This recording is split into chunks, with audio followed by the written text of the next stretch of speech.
टिटवीचे ओरडणे अशुभ का मानले जाते? काय आहे सत्य?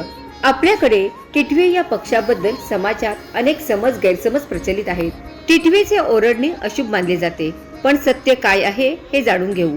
रात्रीच्या शांततेत टिटवीचा टीटी आवाज, असा कर्कश आवाज अनेकांना भीतीदायक वाटतो. यामुळे अनेक गैरसमज निर्माण झाले आहेत.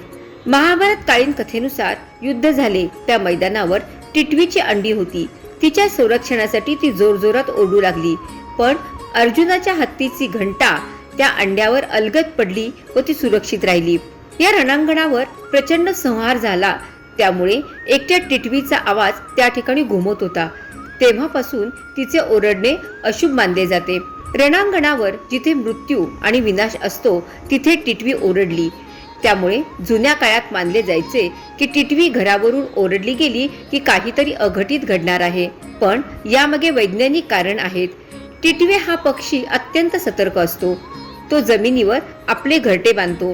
रात्रीच्या वेळी जर कोणी त्याच्या जमिनीवर असलेल्या घरट्याजवळ आले किंवा काही हालचाल जाणवली तर तो मोठ्याने टिवटी करत असा ओरडून धोक्याची सूचना देतो. पण आपल्या मनावर पौराणिक कथामुळे एक पगडा आहे, त्यामुळे टिटवीचे ओरडणे अशुभ मानतो. पण या पाठीमागे कोणतेही वैज्ञानिक कारण नाही, निव्वळ अंधविश्वास आहे. टिटवीने अंडी कोठे घातली आहेत यावरून पावसाचा अंदाज वर्तवला जातो. जर तिने उंचावर अंडी घातली तर मोठा पाऊस येईल असे मानले जाते. टिटवीचा आवाज हे एक केवळ तिच्या स्वसंरक्षणाचे साधन आहे. विज्ञानाच्या दृष्टीने यात कोणतेही शुभ अशुभ संकेत नसून तो केवळ एक निसर्गदत्त स्वभाव आहे.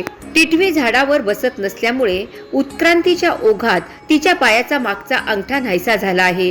त्यामुळे तिचे आयुष्य जमिनीवरच असते.